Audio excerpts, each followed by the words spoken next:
आप सभी का स्वागत है हमारे चैनल पे। आज जो हम सब टॉपिक पढ़ने वाले हैं वो बहुत ही इंपॉर्टेंट है यूपीएससी एग्जामिनेशंस के लिए। आप देख सकते हैं that is the biodiversity in India. पहले हम सब देखेंगे कि बायोडाइवर्सिटी क्या होता है, that is in introductions, significance of biodiversity in India, challenges and the way forward, that is the solutions. If there is a problem, there must be some solutions to that. So this is just an overview of the chapters, how we are going to deal with that. So without further delay, let's dive into the lecture. Lecture में आगे जाने से पहले आप सभी से अनुरोध है कि हमारे चैनल को सब्सक्राइब करें, लाइक करें, कमेंट करें, and don't forget to share among your friends and family members. If you really do that, it's going to be awesome and fantastic to us. With this note, let's dive into the lecture. हम सब बात कर रहे थे biodiversity in India के बारे में। पहले हम सब इंट्रोडक्शंस में जान लेते हैं व्हाट इज़ बायोडाइवर्सिटी। बायोडाइवर्सिटी कुछ नहीं, यहाँ से आप डाइवर्सिटी देख सकते हैं, varieties, right.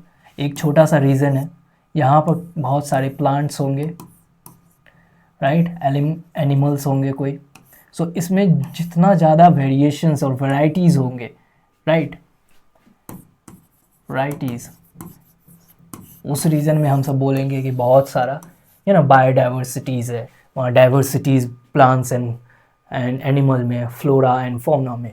That is, you can see that biodiversity, the variety of living organism in particular habitat, makes India one of the 17 mega diverse countries. So India is really having a big biodiversity.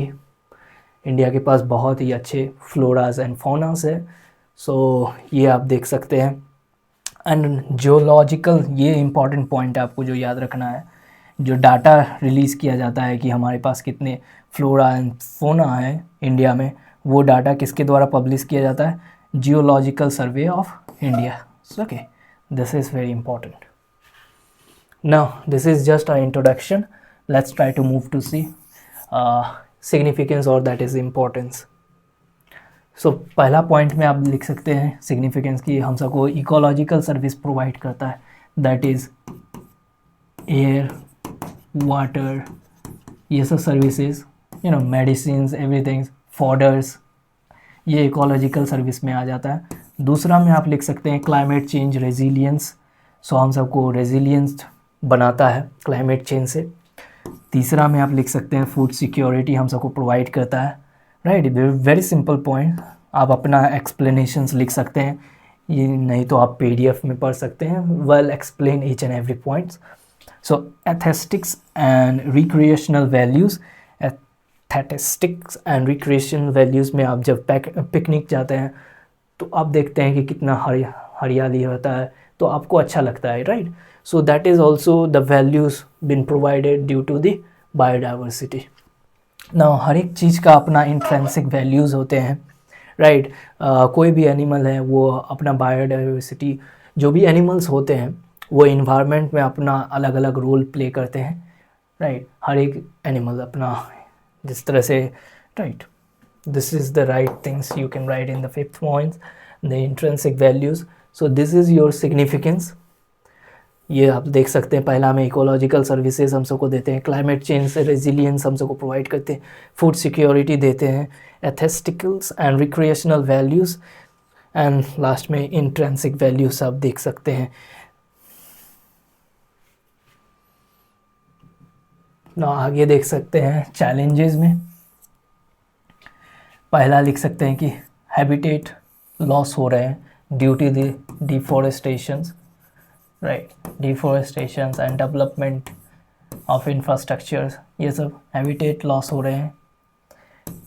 दूसरा over एक्सप्लॉयटेशंस, उसके skin सबको या कोई भी चीज़ animals के जो profitable है business के लिए, they are been used and over exploit किया जा रहा है उसे एक्सट्रैक्ट करने के लिए। इन्वेसिव एलियन स्पीसीज, राइट, ये कुछ उस ये कोई एरिया है, राइट, यहाँ पर कोई प्लांट्स होंगे, राइट, जो प्लांट्स बाहर से इंट्रोड्यूस किया गया हो, ये नेचुरली यहाँ पर नहीं पाए जाते थे पर किसी बाहर से लाए गए होंगे, तो यहाँ पर एक कंपटीशंस बढ़ा देते हैं, राइट, कंपटीशन इंक्रीज़ कर देते हैं, जिसके कारण वहाँ का जो हैबिटेट वाला प्लांट्स एंड एनिमल थे उसको फूड अच्छा से प्रोवाइड नहीं हो पाता है। तो ये इन्वेसिव एलियन स्पीसीज़ है जिसको हमने फर्दर लेक्चर में बहुत ही डिटेल में डिस्कस किया है। क्लाइमेट चेंज, राइट, एक क्लाइमेट चेंज के कारण बायोडाइवर्सिटी पर बहुत ही बुरा इम्पैक्ट पड़ रहा है। पचमा में आप लिख सकते हैं ह्यूमन वाइल्ड लाइफ कॉन्फ्लिक्ट, जो हम सब इंसिडेंट देखते हैं कि एलिफेंट और एनिमल में और मैन में कॉन्फ्लिक्ट हो जाते हैं, तो ये सब आप जान सकते हैं related with the significance of biodiversity in India. So this is all point you can write into this.